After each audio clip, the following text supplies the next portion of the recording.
The MMA Guru, arguably the biggest YouTuber covering mixed martial arts, and I don't just mean that because he's fat. In terms of pure numbers, Guru falls short to channels like Freestyle Bender, Weasel MMA, Daniel Cormier, Henry Cejudo, Michael Bisping, the list goes on. But in terms of cultural impact, I guess you could just say to make it simpler, I don't think anybody makes waves in the community quite the same like the MMA Guru, and in the swimming pool. When Guru makes a video grilling a fighter, you can almost guarantee that the fighter will hear about it, and there's a solid chance the community will be thinking about it for a short period of time, and probably even the fighter, to be honest. Take, for example, just earlier this year when Guru made a series of videos trashing Merab Dvalishvili, and within the same week, fighters and media went after him. The majority of the community was just disappointed that he was taking it so far and calling Merab a cuck and trying to, stir up so much hate. But the point is, when he makes a video, he makes waves. The Merab situation alone shows you the impact Guru has on the community, but there's no greater example of it than what recently went down at UFC 293, all as a direct cause of Guru's content.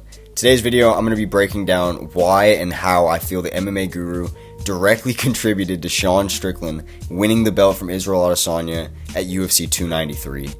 About a third of you subscribed to my channel or came across my content in April from this video I made about the MMA Guru and his YouTube tirade against Israel Adesanya.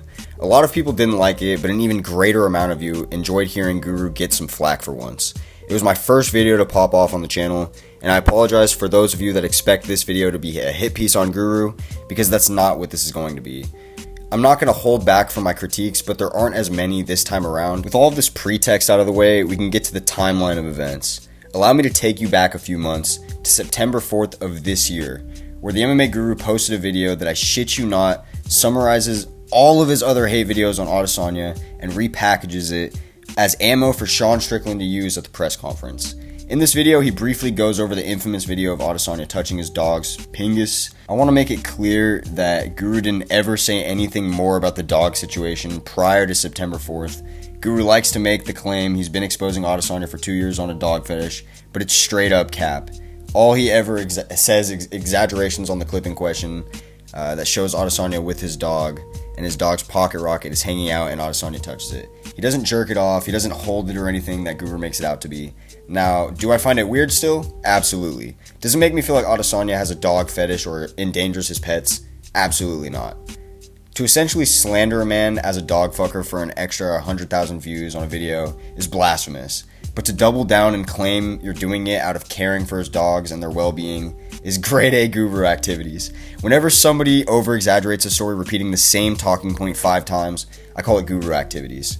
Moving forward one day to September 3rd, and MMA Guru drops the biggest video of his career, exposing Israel's alleged dog fetish, with his main evidence being cringy tweets Adesanya posted, a dog porn account he follows, and the aforementioned video. The video went viral around the MMA community with pretty much every channel talking about it, and it didn't take long before news articles were written and even fighters themselves addressed it online. Dricus du Plessis and Sean Strickland both took to Twitter to blast Adesanya and spread the controversy even further. As the UFC 293 fight week continued, Guru would find more tweets from Adesanya to continue his mental warfare and online attack. Aside from a couple tweets right before the fight, Adesanya stayed dead silent about the whole controversy. With the few tweets that he did put out, Izzy counter-exposed Sean for allegedly killing a dog for fun with a gun, and for Sean selling himself out to Monster, which, to be honest, I agree with, and I always thought it was funny that Strickland would try to call anybody else out for selling their soul or selling themselves out for the bag when he's now with Monster, which if you want to find out more about the whole Monster thing or get some context onto that, check out this video that I posted a couple months back on the topic. It doesn't go too deep, but it does give you at least a little bit more context to the situation. So time flies and the UFC 293 presser takes place, and Sean Strickland wastes absolutely no time bringing up the fetish controversy, where once again Adesanya stays relatively quiet, and to me personally, I felt like Adesanya stayed quiet out of fear that Strickland would bring up the dog drama. It just seemed really uncharacteristic, and I don't know, that's just personally the vibe I was picking up watching it live. The following Saturday, the championship fight takes place, and Strickland batters Adesanya for 5 rounds in a crazy upset victory, arguably the greatest modern upset in combat sports history, in my opinion. Following the fight, Guru went crazy on YouTube posting about the upset, visibly the happiest he's ever been in the entire history of his channel. And trust me, I would know, I've been a fan for a good couple of years now, watching every single weekend's predictions. So I know when Guru's real hyped up, and he was really hyped up in this video. You can go back and watch it. Izzy would go on to plead with Sean to stop bringing up the dog stuff in the cage following his loss, and to me that was the nail in the coffin, proving that the dog stuff weighed heavily on his mental.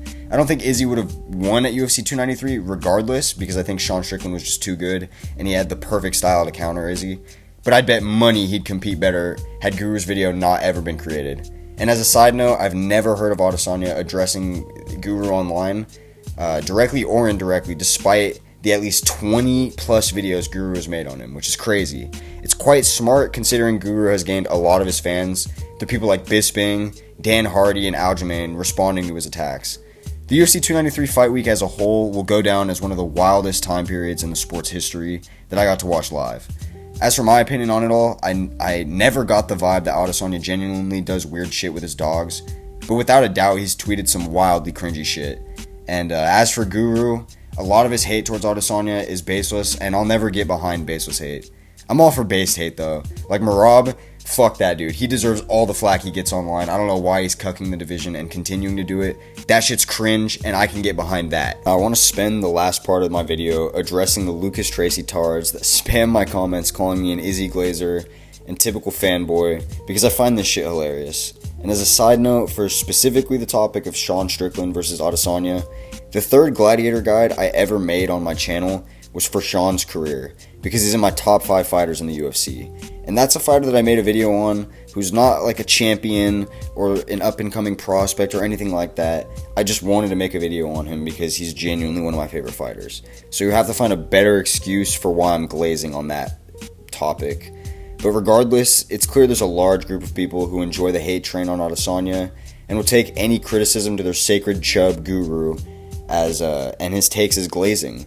It boosts the hell out of my comments and engagement, so by all means, guys, spam away. I don't mind it at all. If you really think I am a glazer, spam away, bro. And for the even greater amount of you that show support in the comments and with likes, thank you for each and every bit of engagement you contribute to me and my channel. It still blows my mind looking at the like ratio on these videos, and honestly serves as a reminder that the loud minority are haters and the real ones outweigh the hate 90% of the time. At the end of the day, I could have 1,000 dislikes to 5 likes on all of my videos, and I'd still make the same content with the same takes because they're authentically my opinions, and I don't need validation for any of them.